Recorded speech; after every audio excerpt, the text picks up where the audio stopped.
Welcome to the Jeff Crilley Show. And now, here's Jeff Crilley. Welcome back to the final segment of the Jeff Crilley Show. This is a segment I'm excited about because Sarah is so involved in the Dallas Junior Chamber. And I hear about the Dallas Junior Chamber all the time in my office because she's such a fan. So, Sarah, I want you to kind of lead this segment. Why are you such a fan of the Dallas Junior Chamber? I would love to. Thank you so much for including the Dallas Junior Chamber on our final segment with the Jeff Crilley Show because I am so passionate about connecting young professionals. And joining us today in the studio for our final segment is Kylie Spurgeon, who is our outgoing president of the Dallas Junior Chamber. And we have Charles Jones, who is the incoming president with the Dallas Junior Chamber. And the Dallas Junior Chamber is all about connecting young professionals. And so that's what we're here to talk about today. Kylie, can you lead us in with why you got involved? Because I know I got involved because I just wanted to connect with others.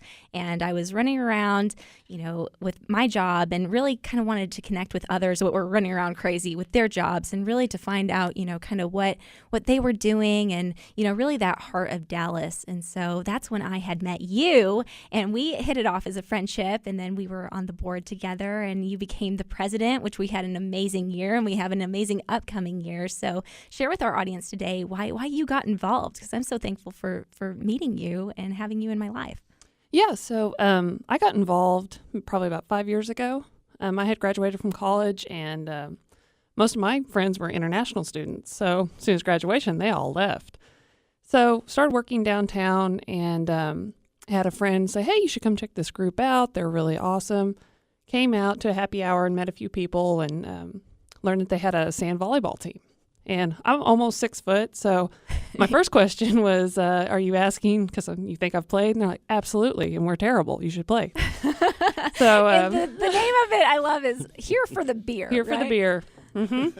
And they're like, no, that's our name. So we're like, fun. Not competitive. No, so there was no competition there. We were not. So yeah, ended up going out. That's where I met Charles. And Charles had been part of the group for probably, 2 years before I got there? About a year. About a year? Yeah. And got to know people, got to know the group, and then pretty soon they start sucking you into it, and you serve on the board, and then you become president after a couple of years. That's coming for you, Sarah. Yeah, eventually. Sarah, get ready, because you've been here long enough that they're going to start pulling you into that position. So much pressure, guys. Well, Charles, when you got involved, so you had kind of your circle of friends, but really expanded out to this network. And what did you learn from that, and what have you gained so far? Well, the biggest thing was I'm a web developer, and if you know anything about web developers, social skills are not high on the list of job requirements. 5 years ago, I was literally working in a basement. The only window was the window to the door to my office, and there were just 3 of us down there, and we didn't really talk unless we were IMing each other about work things.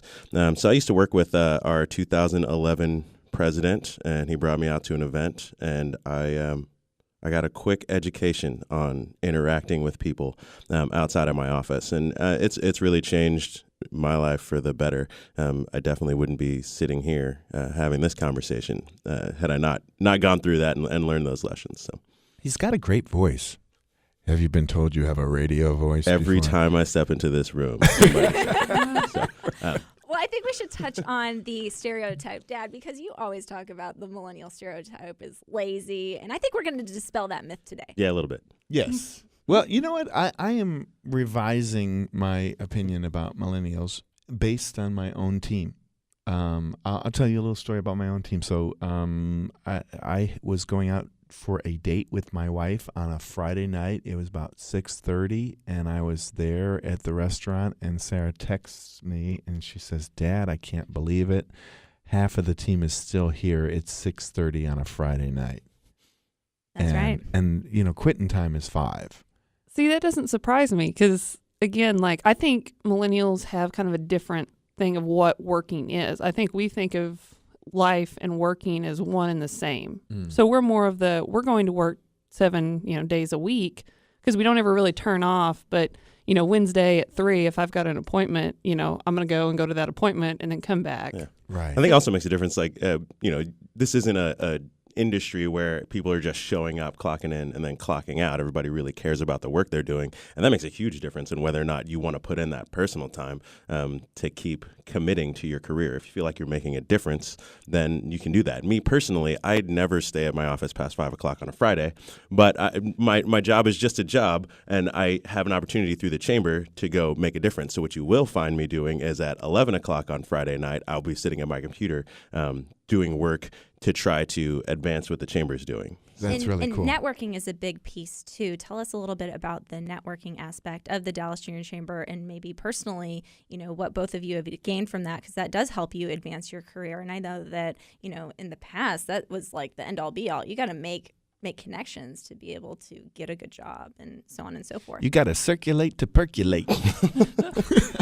That's been my experience. I think all except one job that I've ever had. I met somebody, knew somebody who introduced me to somebody else that I eventually got hired on.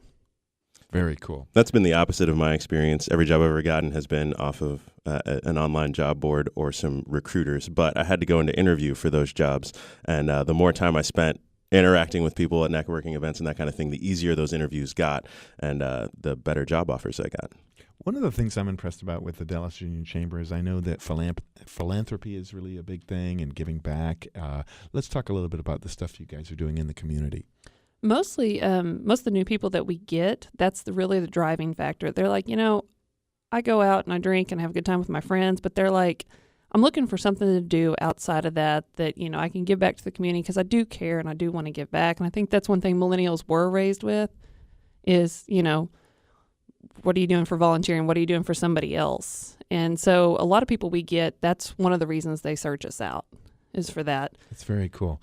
Do you honor a rookie police officer? I'm trying to remember which. Yes. So at the end of the year, we give the Johnny Sides Award, which is given to the Police Rookie of the Year for the Dallas Police Department. This year is the 64th edition of that award. And every year it's a really great time. We get to meet with the police chief, and we've had several of our local elected officials come and honor those officers. And we usually get the opportunity to meet about 30 uniformed officers, which is just a really cool experience. Which I think is really cool, especially in light of what happened last year with the police shooting in Dallas. It's a tough job to be a cop these days. It seems like you're always criticized, no matter what you do. So my hat goes off to you for recognizing the sacrifices that our men and women in blue have to make every day. Yeah, I think one of the coolest things about the event, too, is that while we're honoring them, because, like you said, it is a really difficult job, they are so appreciative of our attention and the praise that we give them. We had two of our past winners come out to a member event maybe 8 months ago, I think, or maybe no, that was the year before. But they came out and they talked, and they were just really excited to be there. I think they were more excited to be there and talking to us than anybody really expected, and they hung around for a while. One of the guys, Dustin Hatch, who won in 2014, he actually got the opportunity to take 2 hours off of work. He was on a shift, and he took 2 hours out of work to come down and speak with us. So I mean, it was really cool. I think that's very cool. Well, this is a good opportunity to kind of look back and look forward. So your reflections on your year, what are your highlights? Definitely a highlight would be Beep, our blind Easter egg hunt that we did. We did it at the Lake Highlands YMCA. It was an awesome event. The Heather that put that on for us, she was actually our member of the year for the job that she did, and I believe she's doing it again this year. It again. And we're really excited that she's coming back to do it, and I think that's a personal passion of hers. I think that's awesome. We had so many awesome speakers. We had the Real Housewives of Leanne Yes, we had some Walken. great professional development events. We had Zig Ziglar International there, giving our members more skills that they can learn in the workplace. And Darren Martin talking about, fire your employees, hire the right ones that aren't lazy. And that really kicked us all in the butt. We're like, wait, he's saying fire employees. Like, We're I don't know employees. if I support that. We learned a lot from Darren Martin, didn't we? That's awesome. Well, let's look forward. What are some of the things that you plan to do? Yeah, well, every quarter we have a membership event, which is where we get the opportunity to see those great speakers. Every month we've got a networking happy hour. This month's is at Staten Island on the 19th. And we will also be having monthly philanthropy events in addition to what we do for BEEP and for the police department. So you do enjoy adult beverages? Yeah, on occasion. On occasion, it's more than on At occasion. least monthly. At least. Once a month. That's only the once only a month. day I drink, Yes. I swear. And we invite young professionals and anyone that wants to get involved to check out the DallasJuniorChamber.com and also like us on Facebook. We're actually on broadcasting Facebook Live, which is huge to be able to use technology to reach out to our next generation of young professionals to be with the Dallas Junior Chamber. What are the dues like? What does it cost? So right now, our dues are $125 a year. A year. And Very that cool. comes with a lot of benefits. So, I mean, it's not very expensive. Very It's affordable. just barely $10 a month. That's less than a Starbucks budget a year. Yes. A week. Yeah. If you switch from Starbucks to Paradise Bakery, you could totally afford. No, Paradise Bakery did not pay for that advertisement. But we are looking for sponsors this year, Charles. But if they would like to. Yes. That's awesome. What, Sarah, reflect back on when you first came to a junior chamber event. Do you remember the first event? I do, and I have to give a shout out to Carly because she was the membership chair, and I walked in and she said, "Tell me all about yourself. I want to learn about you, Sarah," and just made me feel so welcomed. I could not help it. I joined that night. I just found a new community of friends, and that's what I needed in my life and still do. And then she quickly got assigned a job. I think that's very I smart. don't know if she got assigned. Oh, I yeah. think she just was like, "I'm going to do this for you guys. You can give me a title if you want to, but it's going to happen." I found a lot of purpose and continue to. So, and I encourage all of those, our upcoming members, to get more involved as well, because we really like to bring people in and, put them on a committee Yeah. and get them involved Absolutely. to make a difference. The value you get out of being in the chamber is really what you put into it. And I was told when I became president, they were like, being president is the absolute best training you will ever have. You will know more about yourself when you're done than when you started. And they're like, most things you will find out the things you're not very good at. And it's very true. So, Charles, get ready. Yeah, I've had a lot of lessons on things I'm not good at. I think the biggest thing about it is, we're talking about doing philanthropy and stuff, and the chamber is not a tag-along type organization. When you get involved, you have the opportunity to really change the things that are happening. A couple of years ago, I had an idea for an event. There's a big gap for events in the summer, and I pitched it to a couple of people, and suddenly we were doing it. And The Christmas in July. yes, it that was Christmas you. in July. That's And so it's fun. one of those things where if you have an idea and you want to do it, it can happen, and you just got to put in the effort. And it's not the kind of thing where you just come along, and you can come along and have a couple of drinks and then leave, but it's not the value that you have the opportunity to get. No, I always tell people when they come out, and I'm like, it's a great place to beta test. If there's something you wanted to do, and I'm like, we'll give you a brand, a little bit of money, and, some volunteers, and you can actually make that happen.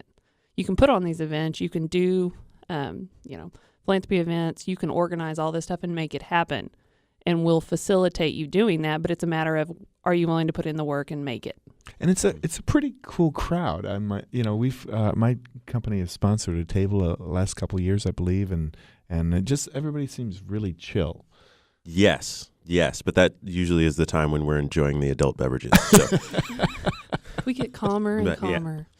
But yeah, it's a really friendly group. I mean, that is what pulled me in. And it's difficult to break into social circles in Dallas, particularly in the uptown, downtown neighborhoods. And the chamber just makes that really, really easy. Would you say is the mix more employees or bosses or entrepreneurs? Lots of Yes. entrepreneurs, more so I think than anything else. Yeah, and we've it's got- a really good, most professional groups, there's quite a few, in Dallas, but they're industry more specific than we are. So we have, everything. We have doctors, we have a lot of tech, A lot of engineers, real estate agents. Yes, we do have some real estate agents. We have one guy who has been an EMT construction worker and now a project manager in the time that he's been with us. So We have a guy that owns his own dog walking business. yes, we have that too. And we want you. So go to the DallasJuniorChamber.com for more information. And it looks like we're wrapping up this segment with the Jeff Crilley Show. We'll see you next weekend.